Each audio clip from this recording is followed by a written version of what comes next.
তোমাকে জানিয়ে দিলাম ও প্রিয়তমা ছবিতে জুটি বেঁধেছিলেন ঢাকায় চলচ্চিত্রের সুপারস্টার শাকিব খান ও কলকাতার নায়িকা ঋতিকা পাল। সম্প্রতি শোনা যাচ্ছে বরবাদ নামে আরেকটি ছবিতে জুটিবদ্ধ হয়েছেন তারা। ছবিটি পরিচালনা করবেন ছোট পর্দার পরিচালক মেহেদী হাসান।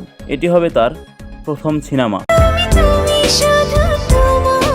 বিষয়টি নিয়ে পরিচালক মুখ না খুললেও তার একটি ঘনিষ্ঠ সূত্র বলেছে, অনেক আগেই শাকিব খান ও ঋতিকা পাল ছবিতে জুটি চুক্তিবদ্ধ হয়েছে। আগামী 25শে সেপ্টেম্বর থেকে ভারত বোম্বাইতে ছবিটি শুটিং শুরু করার কথা।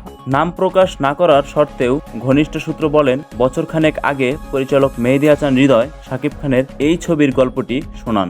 গল্প পছন্দ হয়ে যায় সুপারস্টার শাকিবের। পরে হৃদয়ের ছবিটি তৈরির যাবতীয় পরিকল্পনা পছন্দ হলে শাকিব খান রাজি হন। আগামী 25শে সেপ্টেম্বর থেকে 45 দিনের শিডিউল দিয়েছেন শাকিব খান। বোম্বাই ও বাংলাদেশ মিলে শুটিং হবে। ছবির আরও শিল্পীদের নাম কিছুদিনের মধ্যে পরিচালক নিজে থেকেই জানাবেন বলেছেন। সো প্রিয় ভিউয়ার্স, ভিডিওটি আপনাদের কাছে কেমন লাগলো অবশ্যই কমেন্ট করে জানাতে ভুলবেন না। আর আপনি যদি আমার এই চ্যানেলে নতুন হয়ে থাকেন অবশ্যই চ্যানেলটি সাবস্ক্রাইব করে যাবেন এবং পাশে থাকা বেল আইকন প্রেস করে যাবেন।